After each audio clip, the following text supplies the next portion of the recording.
자, 그래서 이번엔 한 애니메이션에 나오는 한국 사람들이 이상하게 궁금해하지 않는 어떤 한 대사에 관한 이야기입니다.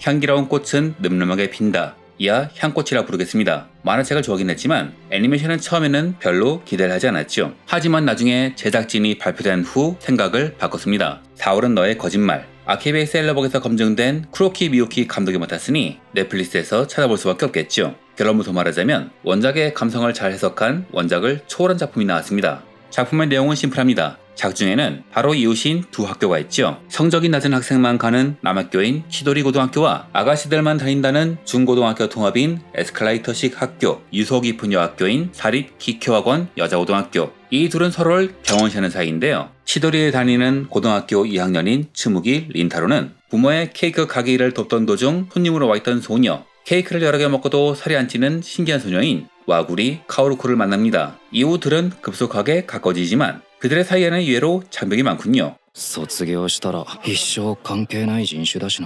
왜 린타로는 이런 말을 했을까요? 한국에서 이 작품에 대해서 리뷰를 한 것 중에 인상 깊은 멘트가 있었습니다. 착한 애들밖에 안 나오는 것이 이상하다. 물론 충분히 이해가 가는 반응이죠. 카오루코와 같이 누구에게나 웃는 얼굴로 편견 없이 대하는 사람은 인생에서 한번 보기도 어려우니까요. 하지만 사실 이 작품의 진짜 메시지를 이해하고 나면 왜 이 작품의 비현실적인 캐릭터들이랄까 이상에 가까운 아이들이 작품에 등장하는지 이해가 가실 겁니다.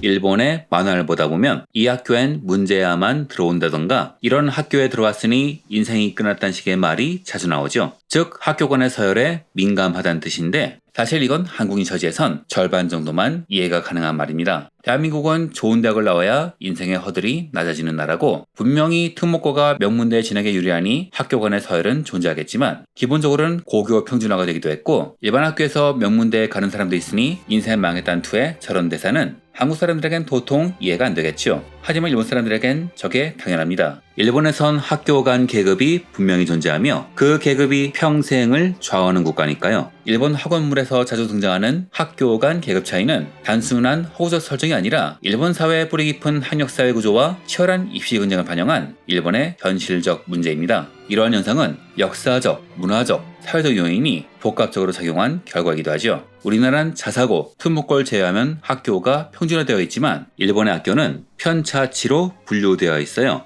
편차치는 특정 시험에서 개인의 성적이 전체 응시자 중 어느 위치에 있는지를 보여주는 표준적인 점수로 평균을 50으로 파악하여 상대적 위치를 파악합니다. 그리고 이 편차치는 개별 학생만이 아니라 고등학교와 대학까지 명확하게 서열화하는 도구로 활용되죠. 즉 치도리 고등학교는 편차치가 낮은 학교, 사립기 교학원은 편차치가 높은 학교란 겁니다. 즉 서열사회, 레일사회라는 일본에서 이 두 학교의 차이는 사람들 사이에선 계급으로 인식되어 있고 사회가 이 계급을 계속 들먹이는 만큼 학생들의 사회적 정체성 형성에 큰 영향을 미칠 수밖에 없는 겁니다. 그리고 이 계급은 실제로 사람들에게 영향을 주죠.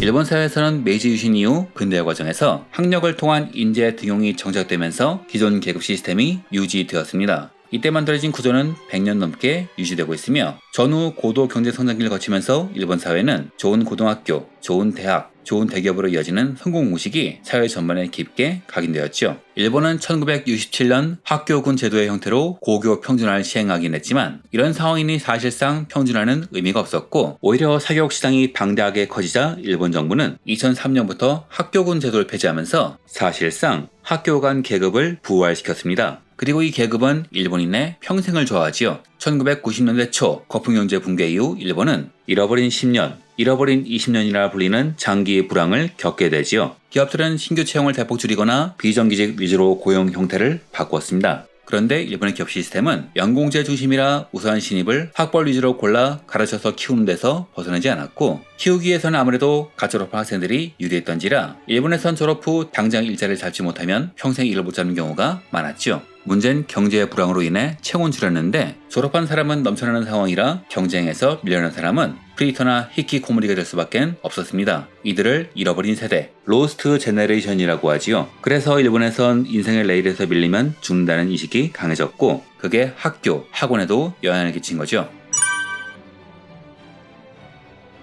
일본은 개인보다 집단, 조화, 질서를 중시하는 문화적 특성을 갖고 있죠. 이로 인해 사회 질서를 위해서 서열과 역할이 명확히 구분되어 안정적이라고 느끼는 성향이 강합니다. 즉 사람마다 고유한 위치가 있고 그것을 지키는 것이 미덕으로 여겨지는 분위기가 형성되어 있는 것이죠. 이러한 문화적 배경 하에서 계급을 넘나드는 행동, 예를 들어 다른 학교나 다른 출신 배경의 사람들과 엮이는 것을 불편하게 만드는 문화가 생긴 겁니다. 이는 이미 한 사람의 평생을 초월하는 공고한 시스템이기도 하죠. 게다가 일부 명문사립학교는 부유층 자녀들이 입학하여 대학까지 시험 없이 진학하는 에스컬레이터식 제도를 도입하기도 했죠. 이는 교육의 기회가 경제적 배경과 밀접한 관련이 있음을 보여주는 단적인 예이기도 하죠. 초등학교, 일본에선 휴가고 소학교라고 하는데 아이들은 입학시험은 물론 부모까지 면접 봐서 뽑습니다. 일본 만화에서 자주 나오죠. 명문 소학교에 아이가 입학할 때 부모가 면접을 보고 부모가 전문직이나 대기업이 아니면 아이가 떨어지는 양상. 과거 평민이 전장에서 공을 세워 사무라이가 되고 싶어 했듯 현재 일본에선 이런 계급전쟁에서 살아남기 위한 수험전쟁이 상당히 치열합니다. 학생들은 정규 학교 수업 외에 주쿠라고 불리는 입시학원에 다니며 밤늦게까지 공부하거나 혹은 레일에서 밀려난 사람은 졸업 후 취업을 목표로 하는 것이죠. 이 과정에서 학생들은 학교의 서열을 자연스럽게 내면화하고 실제로 만화 연재판에선 린타로의 친구가 풀고 있는 문제집을 스바루는 중학교 때 풀었단 말이 나올 정도로 경제력에 의한 교육 격차가 확실하게 발생하고 있습니다.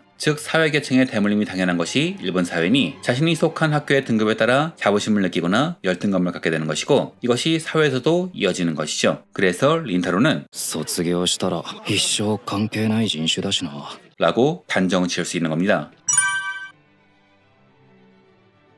결국 일본에서 계급은 사라진 적이 없기 때문에 오늘 우리는 권법소년 등 80년대 만화는 물론 여러분이 모시는 향꽃에서도 학교 간의 서열이 존재하는 것이며 작중 캐릭터들도 서열을 내면화하고 이에 맞춰 행동하는 것이죠. 향꽃의 온라인 연재판 24화에는 다른 사람의 눈치를 보지 않고 같이 걸을 수 있기를 이란 카피가 적혀 있는데 이는 서로의 편견을 깨고 같이 어울리면서도 그 서열화란 사회 굴레에서 벗어날 수 없는 심지어 교사가 이를 조장하는 현실을 보여주는 것입니다. 일본 학원물에서 이런 교육 격차는 흔한 단골 소재입니다. 꽃보다 남자에서 주인공 스쿠시가 평범한 가정 출신이라 초엘리트 사립학교에서 차별당한다던가 오란고교 호스트부에서 장학생 하루이가 부잣집 학교에서 겪는 어려움 등이 대표적인 예이죠. 카오로코는 밝은 아이라 말은 안 하지만 아무래도 서민 가정에서 장학생으로 올라온 아이니만큼 아마 어떤 형태로든 차별적인 시선이 있을 것이 뻔하고요. 그렇기 때문에 카오로코는 편견에 사로잡히지 않고 린타로라는 사람의 출신이 아니라 내면을 볼 수 있었던 것이죠. 이 작품이 특이한 이유는 기존 작품들처럼 구조를 타파하고 도전하는 판타지가 아니라 다른 출신이 아니라 인격과 행동으로 평가받아야 한다는 인간 중심의 평등한 사회에 대한 본질에만 충실하기 때문입니다.